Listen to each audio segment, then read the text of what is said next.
Hi guys, welcome back to another video. If you're new here, my name is Lucero. I make videos about the college student lifestyle and just self-improvement in general. And in this week's video, we're going to be doing our annual February book review where I talk about some of my favorite books I read this past year. And yeah, we just talk about amazing books, amazing reads, and hopefully you get inspired to pick up a book this year, maybe this ones, maybe the ones that I recommended last year, or just in general get into the habit of reading. So without anything else left to say, let's get this video started. We're going to dive into these 4 books. You're going to notice a kind of common trend amongst all of them. And I have already mentioned them in previous videos, which I will try to link down below.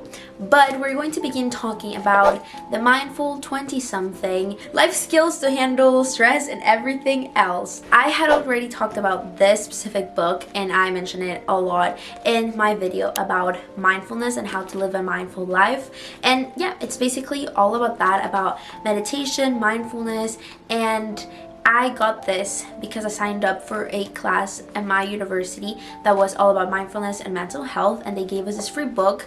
It's a super light read. It teaches you a lot about meditation, like it describes the practices and everything, so you can genuinely feel like you're reading but you're also learning, and you are doing and actively changing your life. I started to get into mindfulness and meditation because I was having a rough time around 6 months ago, maybe, when I started college. I don't know, I was just like all over the place, and I was like, I need to do something. So I signed up for the class, started reading this book. Absolutely changed my life. It genuinely made me so much more appreciative, just happier in general. And I was actually thinking about this today, which I don't know what day is today. Give me a sec.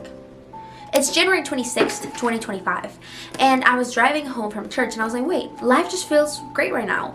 Am I like doing something super amazing? Did I just win the lottery? No, everything just feels great, and I'm able to wholeheartedly and very aware of my reality just appreciate the fullness of the moment that I'm inhabiting right now. And I wholeheartedly believe that if I had not started meditating and getting into this mindset and this view of the world, I would not feel the way I feel right now, and I would not be as appreciative as I am. I think it has also helped a lot more with my understanding of other people and being more understanding, kind, comprehensive, and I think honestly in this world we're lacking that a lot. So truly changed my life. It also comes with an app. I think they talk about it in the book, but it's called xoxo. I think they changed the name, but I'm gonna put the app here. And it helps you meditate. Like, it gives you guided meditation, so you can also, you know, there's no excuse. Like, it even tells you with an audio what you're supposed to be doing in the moment. And it's just great sometimes to chill, to change your life. And I mean, 2025 is a great year to make a change. I don't think you really have to wait for the new year to start a different life, but it definitely does help the new vibes of the new year. So I 100% recommend starting new habits that will make you better, and this book will definitely shift your perspective, make you more appreciative, and just start living your life now before it's gone. And appreciate, be happy, because I think that is the key of happiness. Lastly, on this book, which I truly changed my mind, I signed up for a Buddhism class. I had to take a religion, philosophy, and non-Western class for my major, and I signed up for Buddhism because they talk a lot about that kind of enlightenment. I'm still learning a lot. I've only been to one class, and it's a 3-hour-long class. It's a lecture at 7 p.m. So it's rough, but I do definitely feel like I want to learn way more, and if I had not read this book, that door of curiosity would not have been opened, and I definitely would like to implement this kind of philosophy into my life to maintain my stability, my mental sanity, but as well in the way that it helps me perceive the world with curiosity and open-mindedness. I don't really want to talk too much about this book because I literally did a whole kind of deep dive on the mindfulness video. So if you're really interested in more of the philosophy and mindfulness, definitely check that video out. Now, we're going until the other readings. This do all have a very common topic, which is immigration. And I think right now it's definitely a sore topic, something that it's kind of, yeah, I don't even know how to talk about this, but it creates a lot of empathy to read about other people's lives, and it shifts your perspective a lot because it takes you out from your life and puts yourself directly into someone else's narrative of their existence. And it also raises questions that you probably never thought of. So I got these books at the First Generation office at my school. I go to George Mason University and they have their First Gen Plus Center. Amazing people. I am so grateful that I found them in my life. And they gave me these books. They always give me free books. They're just amazing. So of course that's why I think they all have the same kind of theme. But let's dive into our first book. This is the first one that I read from the ones that they gave me. It's called A Dream Called Home by Reina Grande. Already mentioned this book in one of my other videos, which was a little bit of a talking video titled Being an Immigrant. Before anything had happened, I made that video. It's nothing really controversial. It's more of me talking about my life and my perspective and things that I feel like I wanted to say. So if you definitely want to watch that video, you should. Nothing controversial, nothing bad, just a little insight into my experience. But I mentioned this book because it talks about a Mexican woman that immigrated to the United States.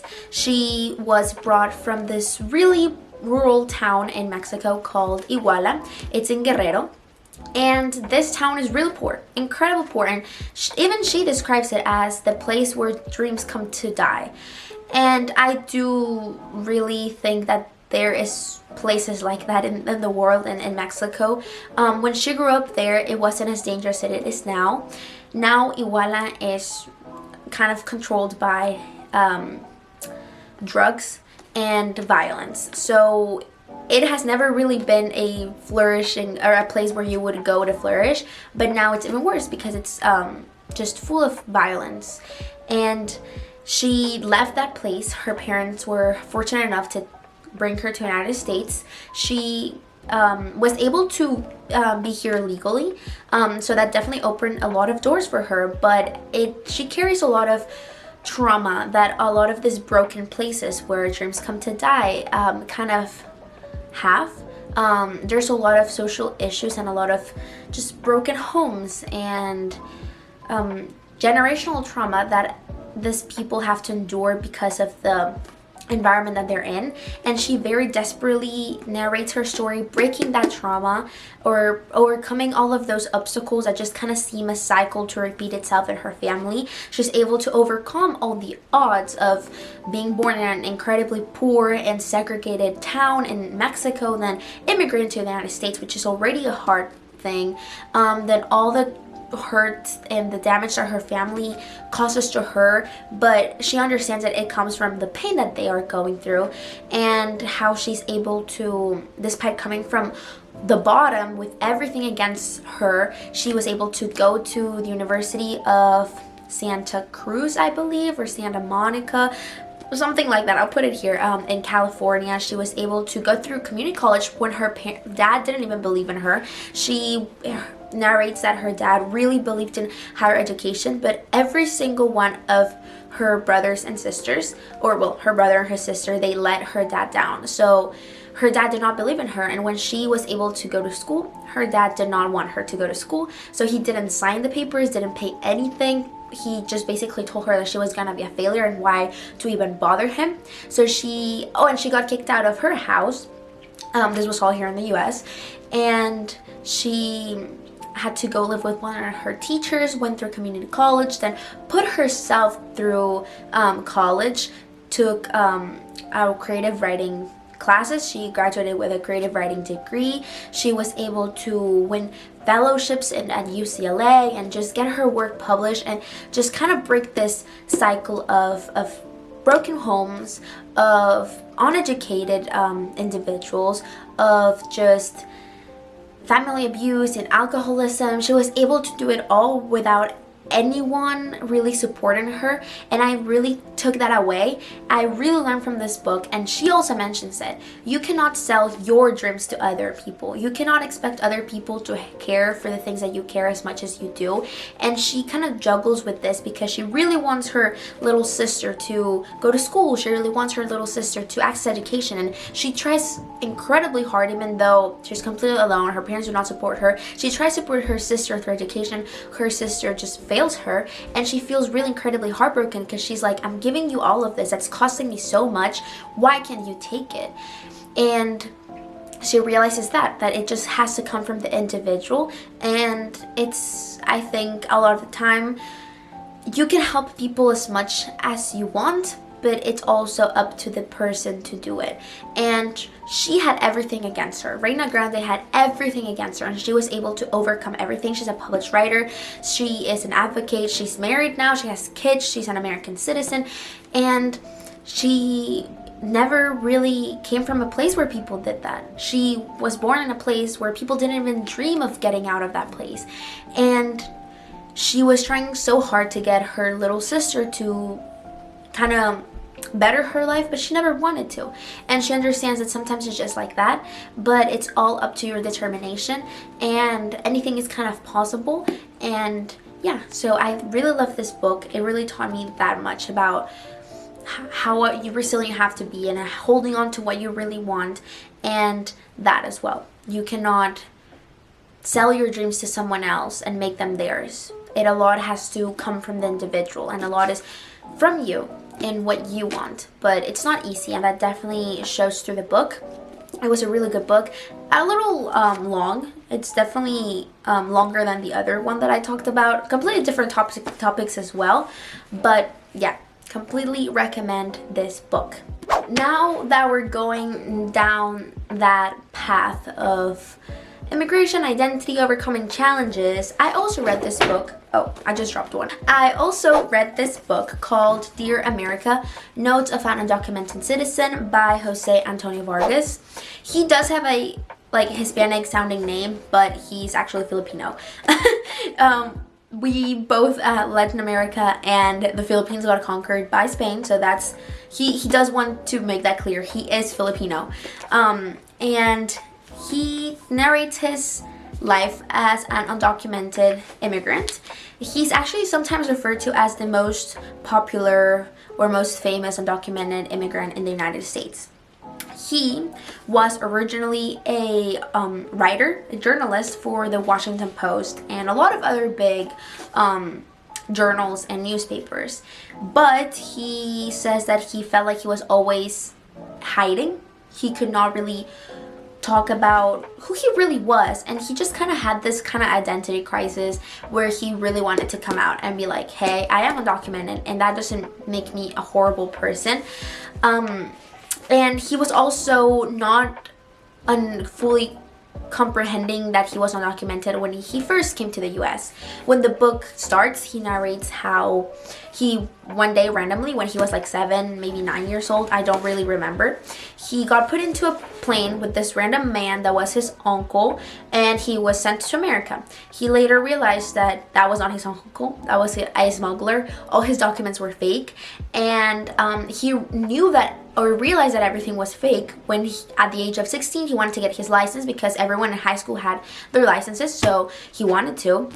And he went to the DMV, and the lady at the DMV was like, hey, your documents are fake, never come back here, don't do this again. So he goes home and he's like, what do you mean they're fake? He realized that then he's undocumented, everything is fake. He got smuggled into the country, but he didn't know, and he lived that whole entire time not knowing, and then it shifted his entire life. He was not able to truly afford college, so he received so much help from incredible people, was able to go through college, write for amazing newspapers, and then decided to come out as undocumented. He's also part of the LGBTQ plus community, and just kind of share his story and his identity in a sort of way to advocate. The things that I do want to mention about this book and how it, or the things that I take away, he explains and talks about all the people that he calls his white family and are all the Americans that he found here in the United States that helped him and wholeheartedly believed in him and saw the goodness in him and made him who he was and truly poured themselves to him, even though they were not blood related, but they loved him. And I felt very related to that. I feel like I, as a foreigner, was able to come to this new country, completely new country, to completely new place. Sometimes I also question myself, how did I end up here? I don't know. And his story kind of reminded me of all of those people that have always lent a helping hand to me, and I took that away. And he does write a letter to America, but if I were to write a letter to America, I think that you would write it to the people. You would write it to the Americans and the people that make America. I think definitely a country is a piece of land, but it goes far beyond that. It's just far more than borders and lakes and mountains. It's also the people, and there's a lot of really kind people, very genuine, that want the best. And I also think that I would not be where I am if I wasn't for all of those amazing people that have always supported me, and till this day I feel all of that love and support. And I recently went back to my high school for a college panel where I went to talk about college, and I felt so much support from the people there. I've known these people for 2 years. They saw me when I just came here completely naive and scared, and now they're there, and I could feel it was the support and the love was so tangible, and it brought me back to this book and how his community made him, and his white family just supported him so much and continued to do so always despite anything. And the second thing that he talked about was narrating stories humanizes people, because there is this master narrative that just someone tells you. And I think that for me, what I take away is, number one, the master narrative does not really necessarily define everything. I think there are some very negative narratives sometimes, and humanizing those narratives with actual stories and actual people's experiences brings back the humanity to some topics that have lost it. I think that a lot of the times in different situations, people are seen as less than people, and they're boiled down to negative labels. And he also talks about not playing the victim's role, that you should not boil yourself down to a negative stereotype or a negative stigma, that you're always way more than that. And I really hold on to that. I think that for a while sometimes I did do that. I did boil myself down to some negative stereotypes and some negative things that were told to me, and you should never believe that. You also should never play victim. You should never justify things because the system is against you. It definitely is harder sometimes, depending on your identity, to overcome certain challenges, or vice versa. It could be easier because we are definitely intersectional people. We're intersectional beings, and we're not just women and men. We're also women of color, or immigrants, or Catholics, or Muslims. Like, we all become this kind of mixture of identities that make it easier or harder for us to overcome certain challenges, but it does not make it impossible. So he talks about never boiling yourself down and turning yourself into the victim of a master narrative, but rather using your life to change the narrative and bring humanity back to certain issues that have forgotten that people are just people, and we're just kind of all trying to do the best and just live our life and experience the world. Of course there's bad people everywhere, but that doesn't mean that we're all bad. That doesn't mean that we're all good. Not everyone is great, but that is part of the diversity and part of understanding different in perspectives and different stories. And he does talk a lot about that, about the importance of talking about stories. And I do have to say that I don't really fully understand what his argument was at writing the book. He does narrate this story. I do take those things away, but overall, I definitely do not understand the final argument and the final reason why he saw himself in the urgency of writing this piece. I do not really understand kind of like the conclusion. It's very vague. He also doesn't know what's gonna happen to him. I don't know what it is of his life right now. I think at the beginning he says that he has a deportation like notice. I don't know if he got deported or deported. What's the word? Deported? I think it's deported. I don't know if he got deported, deportated, but yeah, I also do want to be very honest and analyze the piece from my perspective. I think there's still a lot of confusion that the author is kind of dealing with, and you can feel it, and it's very tangible. So I would go into reading this book if you feel very related to his story with a secure position of what you believe, because I think his confusion can get to you, and I definitely do feel that confusion still. I definitely do feel that that kind of internal question that I guess he's probably trying to answer through this, but I do feel that the point on being clear at the end. And that's just my perspective. Maybe you read it and you're like, oh, I definitely see the complete point of this.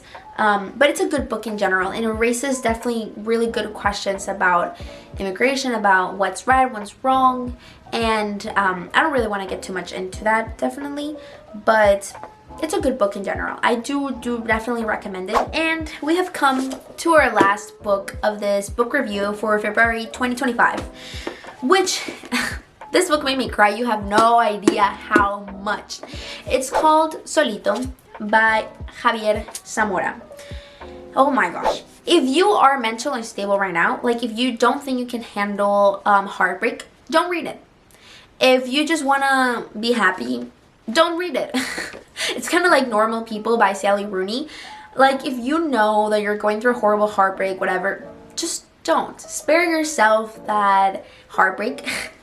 But it's really good. It's definitely incredible. Probably my favorite out of those 3 books that share kind of the same topic.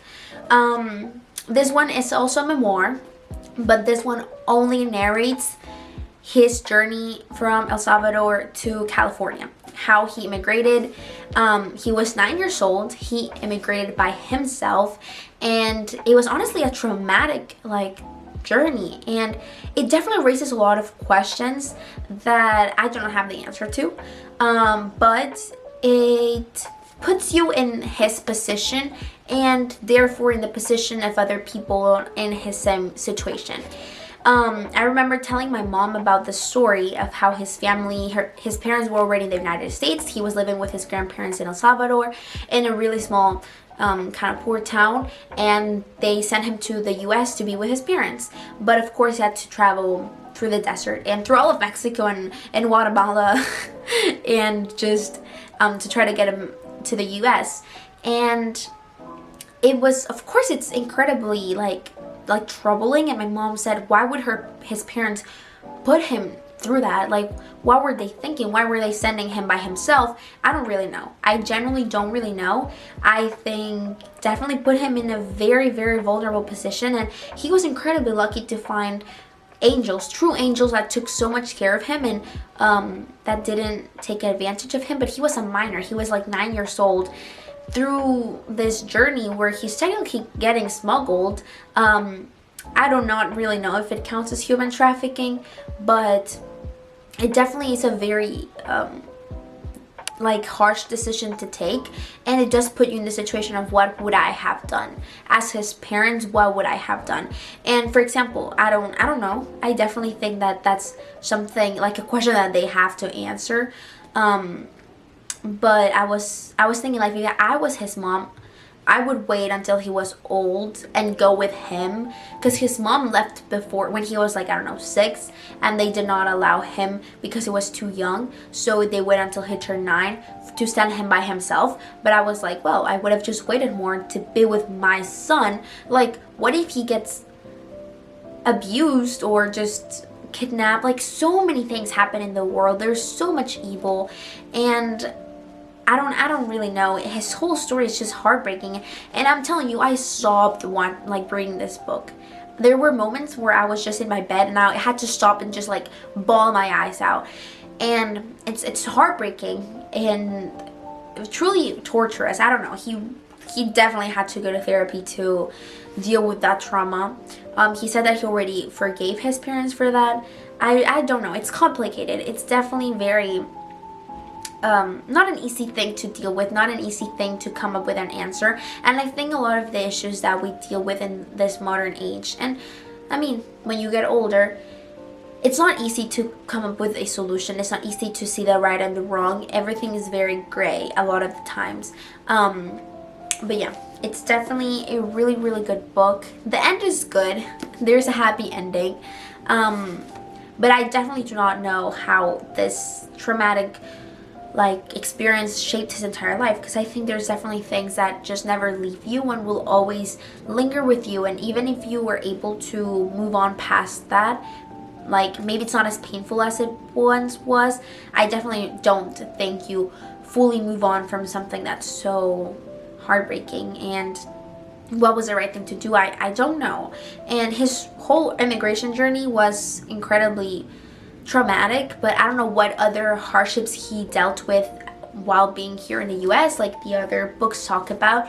So it's definitely this story of the turbulences of being an immigrant, and I do not know the answer to a lot of things, but it's good at least to be aware of other people's stories and to be empathetic, because this truly puts you in their position. With this book, he narrates it as a child that's going through the journey, so you hear it from the voice of a child. With the other books, it's more of a kind of retrospective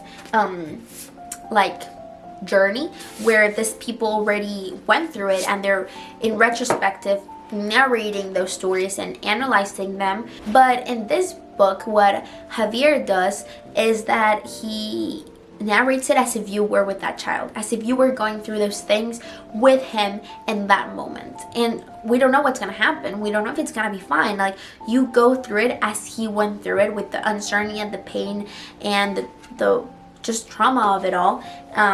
So it's definitely a really good way to practice that empathy and get your mind working towards that questioning of, what would I have done?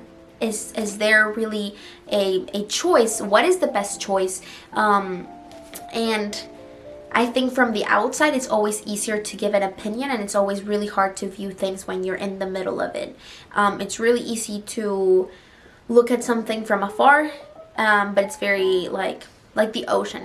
It's just not as intimidating to look at it from an airplane, but it's probably really, really complicated to be in the middle of the ocean drowning. So it gives you different perspectives and raises questions that I don't really have answers to. But in general, empathy is never something bad. It's always really good. And yeah, I definitely recommend this book, but it's incredibly sad. That it destroyed me for a little bit. It's also a really long book, a really long narration, but 10 out of 10, recommend 100%.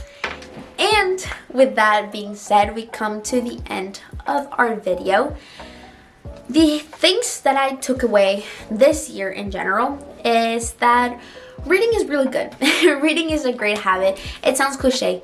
Everyone says it, and I feel like I always give advice that everyone has always given you, but please take it. There's a reason why everyone says it. Reading has opened my mind to many different ideas, perspectives. It truly makes you a more, just smarter, I guess. More understanding. You interact with things that you probably never thought of before. You juggle with questions that you didn't know the answer to, or you thought that you knew the answer, and then you're like, wait, it's not as easy as I thought. It's definitely way more complicated, and it's just good for your mind, I guess. I feel like it probably lowers the risk of getting dementia or something. I don't know. It's good to use your brain. And yeah, I don't know. I'm a political science major. I'm always reading. So sometimes it's nice to read something that I do generally find very wholesome kind of, or entertaining, or useful for my life. I always say this, and I think I mentioned this in my past book, but I read Just Mercy. That book changed my entire life. So if you don't really think that you're the type of person to read, you never know when a book is going to change your life. You never know what's going to happen. And I think words are really, really powerful. It's a really good insight into someone's life, into someone's just POV, I would say. Yeah, so I just really recommend you these books. I really recommend you the books I read last year in my last review, and just in general, get into the habit of reading, get into the habit of thinking, of having some sort of common sense as well, and thinking for yourself, because that is the biggest liberty and freedom that you can have, to come up with your own perception and understanding of the world. And I do definitely think that interacting with multiple ideas definitely opens your mind to having your own critical thinking that then leads to your own ideas, and you ultimately build your own perception of the world. That's just through your critical thinking and just through your process of digesting your experience in the world. So with that being said, I wish you guys the best of luck. I hope everyone just enjoys this day, this life. I will see you guys next week. Please do not forget to subscribe on the little red button. Follow me on all my social media, where I always keep you updated, and I sometimes kind of sporadically upload some quotes of my favorite books. Leave any comments if you guys have any, please. I would also kind of want to hear people's perspective on Dear America. If you kind of thought the same, if I'm missing something, please let me know, and I will see you guys next week. Bye bye. Javier. I don't know how to pronounce his name. What Javier does is I need to do that again.